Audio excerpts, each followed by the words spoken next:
So let's talk about divorce. For a lot of men, it leaves you feeling, well, completely stuck, right? But what if I told you that feeling has almost nothing to do with your ex, or your money, or anything specific about your situation? Today, we're diving into a really powerful framework from divorce coach Rachel Sloan. She breaks down the emotional stages of divorce and shows a super clear path to finally getting unstuck. Man, it's such a heavy, draining feeling, isn't it?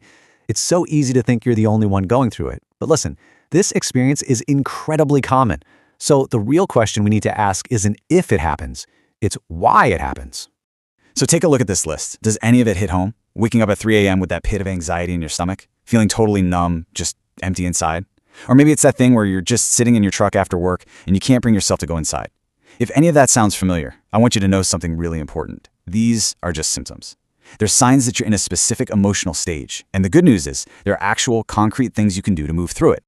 All right, so why do men really get stuck? I can tell you right now, it's almost never what we think it is. It's not because you're weak, and surprisingly, it's often not even because you're still in love with your ex. You know, our brains are fantastic at coming up with excuses, aren't they? Oh, my divorce is just too complicated. I'm too old to start over. Well, she's already with a new guy. But look, according to the work we're exploring today, those are just stories we tell ourselves. The real reason you're stuck, it's a mismatch. It's a fundamental mismatch between the things you're doing and the emotional stage you're actually in.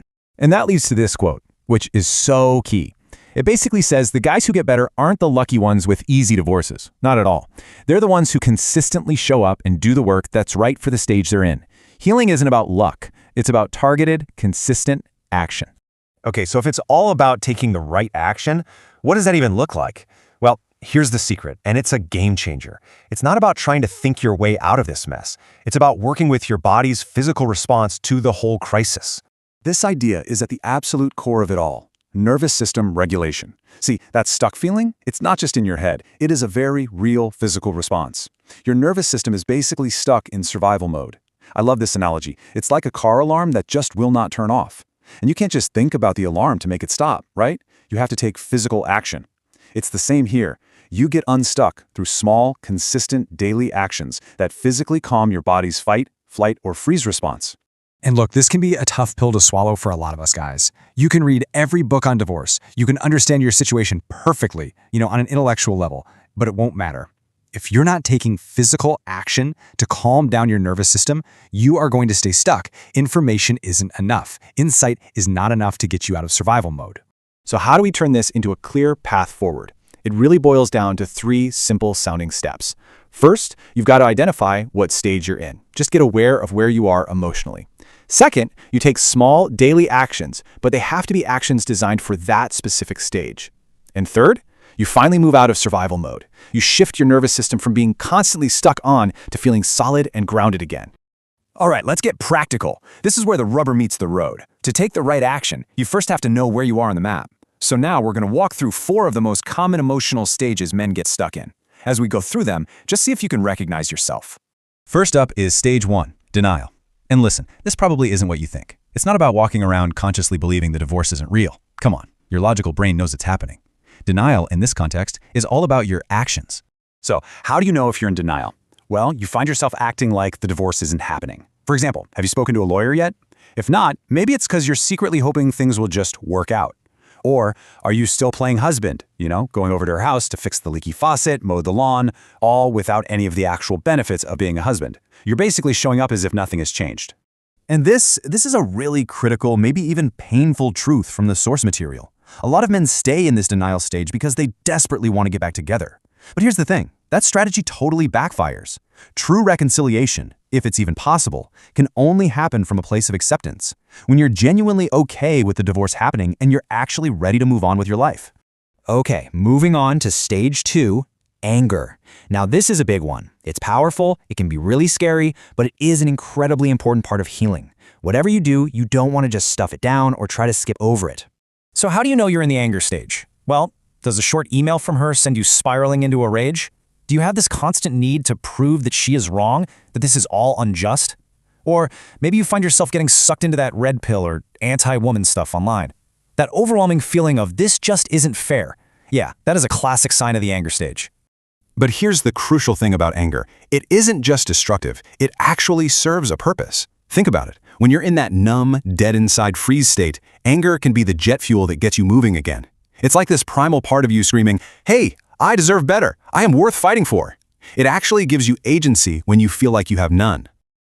So once you move through the fire and heat of that anger, what do you usually find underneath? Grief. Stage 3 is grief and sorrow. And this is all about the deep, profound sadness of the loss. And the signs of grief, they're not just emotional, they're physical too. It's, crying out of nowhere when a certain song comes on the radio. But it's also that heavy, physical ache you can literally feel in your chest. It's that sharp pang of sadness when you see a happy couple or a family at the park. It really is a full-body experience. So how in the world do you manage something this big? Here's a really practical tool, the 90-second rule. The key is to let the feeling move through your body without feeding it a story. So for example, a sad song comes on, and you feel that wave of grief. The trick is to just feel the physical sensation of sadness, but don't immediately jump to creating a whole sad breakup playlist and spiraling. The idea is that an emotional wave, if you don't feed it with a story, will often crest and pass in about 90 seconds. Just let it move through. Okay, so after you've moved through denial and anger and you've processed the grief, you finally enter a stage of re-engaging with your own life. This is stage 4, testing. And you'll know you're here when your whole mindset starts to shift. The questions in your head change from looking backward, like, how the hell did this happen, to looking forward. Okay, what's next for me? You start getting curious about the future again? Maybe you dip a toe in the dating apps, or look up a men's group, or try a new hobby. And the absolute key to this stage is to treat it all like an experiment. A date goes poorly, that's not a failure. It's just data. You're just testing things out. And all of this leads to the real opportunity hiding inside this crisis. Make no mistake, divorce is brutally hard, but it is also an incredible, once-in-a-lifetime opportunity to see and to heal patterns that have probably been holding you back your entire life. I mean, just listen to this quote from a guy who went through this whole process. It really shows what's possible on the other side. The kind of growth that can happen after this much pain, man, it can lead to a depth of connection, a level of self-awareness that you might never have even imagined was possible before. So we're going to leave you with this final thought. Your divorce is an ending. There's no denying that. And it's a painful one. But what if by doing the right work for the stage you're in right now, this whole crisis could become the very thing that launches the best chapter of your life? What if this isn't just an ending? What if this is your most powerful beginning?